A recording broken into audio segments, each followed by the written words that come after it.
Can you hear me? Can you see me? Yeah. Up close and personal. The fucking bugs are back, man. Bugs are back. The bugs are back. The worms. Ah! The worms are back! As much as I like being in nature, boy, do I wish I could delete the bugs sometimes. I'm already bit up. And I do this for you. All 40 of you. But anyway, let's get into it. Okay. Hi. My name is Ash. Thanks for coming to my weird little space on the internet. Now, yeah, I make videos. Oh, fuck a heron, y'all. Wow, nature. I love herons. Can you hear it? Spirit animal alert. Anyway, welcome to my channel. I make videos to help you find your purpose through fashion, beauty, and spirituality. And today's topic, we're going to be going through why beauty will save the world. Yeah, it really does sound very naive when you think about it. Oh, a dog. Hello, doggy. Hi. Bye, doggy. Can you see the animal? Where is it? Where is it? There go the tree. There he go. He was just fighting with the other ones. He was just fighting, y'all. He was trying to protect his lands. Tell him I understand. It's very fitting for this video. I've never seen two herons at the same time. That's much better. Oh, look at that. Look at that beautiful light. I've never seen two herons try to duke it out before, but whatever. Beautiful day. Back to what I was saying. Beauty will, in fact, save the world. Pretty grandiose concept and a pretty big claim, that something that we deem as small as beauty, being beautiful, beauty in our everyday lives. How could something that seems so trivial help save the world around us? That's what we're going to discover. That's some of the concepts I want to get into on this video. It's how I know beauty will in fact save the world. It plays a bigger part in our lives than we care to admit, and the squeezing out of beauty in our everyday lives, it is going to be a detriment to not only our spiritual growth, but our growth as a collective. And how the stamping out of beauty might be one of our main causes for trying to escape the natural world that we live in and becoming more and more involved with the digital world that is fed to us and placed in front of us. Beauty is aspirational. Beauty is aspirational. We have built whole cathedrals and temples and built marvelous stories. We have written many songs, told many stories for the sake of a beautiful woman or a beautiful man, or any other moments that we find beauty in, like having a child or sacrificing yourself for a bigger cause. And the reason why beauty is so aspirational is because it shows us what our spirits and our souls crave. We crave harmony, we crave joy, we crave happiness, contentment. And it's already enough that we spend most of our days behind screens just worried about our basic survival from day to day. We need beauty as a signal to show us that we are not alone, that there is something higher to attain. When we see beauty around us, we are encouraged and uplifted to be better humans. And of course, beauty is subjective, and what you and I find beautiful could be vastly different. But what happens when the world around us starts overvaluing functionality, expenses, cost, efficiency, over providing something beautiful that is made from the heart? Well, that's when you start getting our buildings, our architecture, our artwork, the people around us, everything starts to look ugly. Everything starts becoming more brutalist. Everything starts to become more brutalist, and everything starts to become trying to shock. It is quite shocking to see a person with blue hair, because your hair naturally doesn't come out blue. A part of them, if they were to admit, they'd probably be doing it for shock value, or to feel a little rebellious, or to feel like they have claim over themselves, right? The same with going to LA, and I do love all different kinds of art, and I do appreciate graffiti as an art form. But when I first went there, I saw all these buildings covered in graffiti from bottom to top in downtown LA. At first glance, it's kind of a cool concept, but then you realize graffiti in its first nature was something that was kind of born from poverty.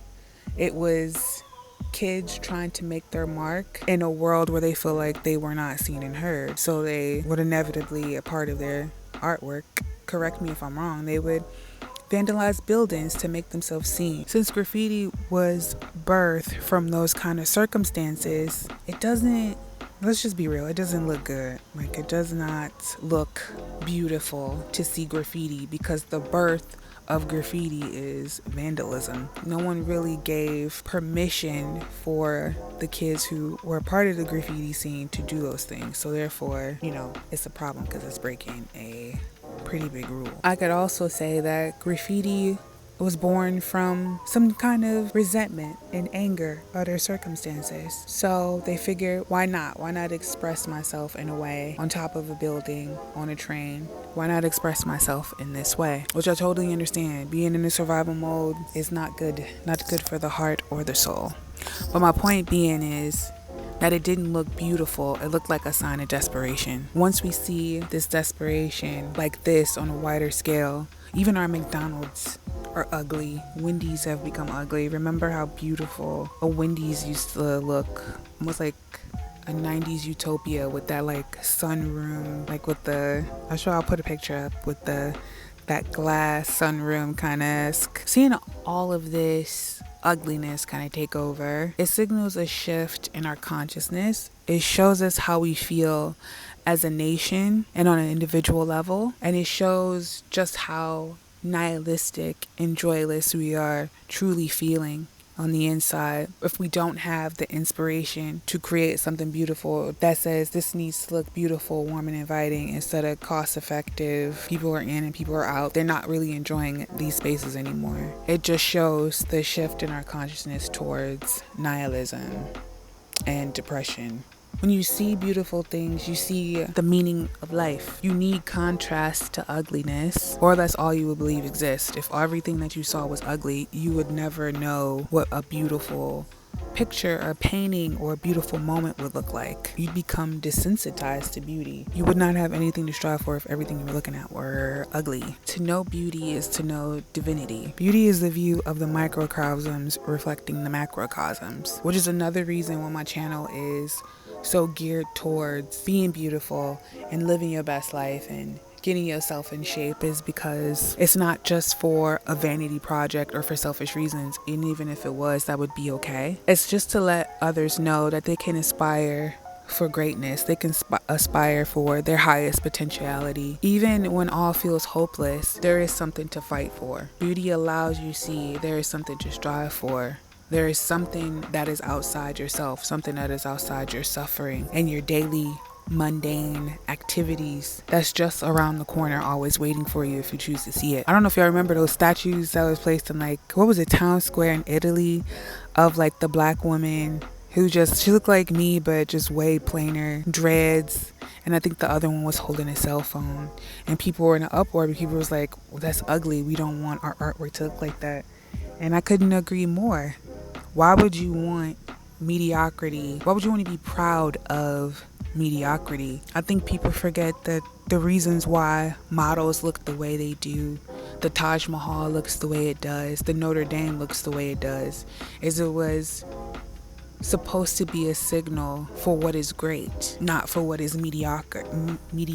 If we all were part of the mediocre scheme in life, where would we go? I was talking to my man about Greece and Greek culture, and I think he was saying like the reason why the Greeks are having such a hard time is because no one wants to go to work. And that proves my point. If everybody wants to be mediocre, no one wants to strive for a better life if they're just okay with, and I'm not trying to be stereotypical, but If they just want to eat sardines and bread all day, no one's gonna want to keep going forward. And I get it, sometimes it's hard to try, especially when you see so many forces against you, especially when you see that people are moving things the way that they want to go because they have the money and power. So your initial knee-jerk reaction would be like, well, what's the point? The point would be so you don't have to suffer through it. You can attain for something higher other than your selfish desires to kick your feet up and not do anything. Your kids get to benefit from it because they get to see a world of wonder and not despair and nihilism. You get to basically see something outside of your selfishness, your closed-mindedness, when you get to fight for a higher purpose. And those statues were a bigger symptom, I would say it's evidence of a bigger symptom of a broken spirit. Why try? Why fight? If I'm in America and let's say I'm a black woman and you constantly being fed that you believe the lie that your skin color somehow matters and you won't get as many opportunities as your white counterparts. If you just kept believing in that and kept feeding into the anger and resentment that they keep trying to get you to believe is somehow true, then yeah, why would I fight? Why would I want to? I would become resentful of my country. I would become resentful of the people around me. But if you take something beautiful in your everyday life and try to beautify not only your home but yourself, you can still have a sense of dignity about yourself and help you keep pushing through those hard thoughts. And another reason why I didn't like those statues is, why are we glorifying something that we're trying to escape from? Everybody here agrees that we need to be on our phones a lot less. We need to be away from a screen a lot less. So why are we glorifying and putting it as a status symbol of something that we're trying to escape from? Why would we do that? Why would we try to fight for that? Maybe I should just hold it up like this. I wonder if you can hear me. I like it better like this way. Ooh, y'all, this that Sephora lip liner. Get you some, girl. Get you some, girl. Anyway, so when you rob the world around you of beauty, you're also robbing women of beauty, the beautiful creatures that we are. I mean, just look at a woman. It's a mystery in of itself. You look at a man, you'd be like, whoa, what the hell crafted us? But more specifically, when you rob women of beauty, of our natural talent to beautify spaces and to beautify ourselves and to transform through beauty, through makeup, through doing our hair a certain way, all those mystical, magical talents that we have for transforming ourselves and transforming spaces from just four walls into now a beautiful home, or to take this body, to take my face and to paint it in such a way where, you know, I could sculpt out my jawline, I could make myself look like a whole different woman through the artistry of makeup. But even bigger than that, when you rob women of beauty, you are robbing the world of inspiration. More specifically, you are robbing men of inspiration. I'm not telling you to be the most beautiful woman. I'm not telling you to make yourself into a 10 if you are a 6 or a 5 or a 4. But what I am saying is, if you don't try to beautify your body in some way, shape, or form, you're robbing not only men of beauty, you're robbing the kids around you and your community around you of an inspirational figure. And I know it may not seem that way, but just dressing beautifully gives them something to fight for. Take a wonderful risk on. Shit flying in my Will not mouth. deal with these bugs. When you rob women of beauty, you rob men of inspiration. And you rob them of what inspires them to take great risk. Even from a small risk, as something as simple as going over to talk to you, to going to war for you, to protecting you against ideas and the evils of the world. Beauty is also protection. When you beautify yourself, you are signaling to other people that you have a sense of self-respect. Not anyone can come up to you. Not any bum or any woman that has they can't trespass against you. They'll think about it like, wow, she is pretty, so she must be worth something. So more than likely, I don't have the courage, number one, and I can't just tell her anything that I want her to believe in order to prey upon her. Beauty is protection. Beauty is a protection ritual. People will think twice about how they treat you, especially the men. If you're dressing in a certain way with the sweatpants and hoodies, they're going to think you low-hanging fruit and easy to get. They're not going to put up their best efforts to ensure that you're getting a quality life because they saw you in the hoodies and the sweatpants or in the raggedy t-shirt and whatever else. They saw you and thought, oh, she doesn't want more for herself, so I'm never going to give her more than what she asks. More than what I deem her worthy of receiving, because this is how we started. This is our meeting. And also, being beautiful or striving for beauty, to me, is the ultimate act of rebellion. Think about that. Instead of looking like everybody else, dressing plainly, dressing super casual, do the rebellious thing and put on a dress. Do the rebellious thing and put on a suit. That's a true act of rebellion. That's the true act of really sticking it to the man. Because we don't live in the times where sticking it to the man looked like going to a rock and roll concert or smoking weed on the front lawn of a park. Everybody does that. Weed is legalized in a lot of places, and rock and roll has become ingrained in our culture. The act of rebellion would be like, hey, I'm going to dress up today, and I don't care what anybody else has to say about that. I'm going to put on makeup, not because they need it. I don't need makeup. You don't need makeup. No one needs makeup, but you want makeup, and that's okay to want it. It's also way more effective than trying to beat down someone's doorstep through yelling in the streets and rioting and destroying your neighborhoods. That's pointless. Another thing why beauty is so important, destroying your neighborhood for the sake of a social cause, is ass backwards thinking. Why not do something simple and take care of yourself? That's something that you can control. Once you buy more healthier food for your body, you starve out the companies who are making shitty, crappy, poisonous food, right? When you stop saying, like, I'm gonna stop supporting, I love Shein, by the way, but if all of a sudden you was like, yeah, I'm not gonna support fast fashion anymore because I know it sucks. That's you taking back control on an individual level. Beautify your space. Go get design books to beautify your space, beautify your body by losing weight, learn different makeup techniques. If you don't want to wear a whole bunch of makeup, you don't have to.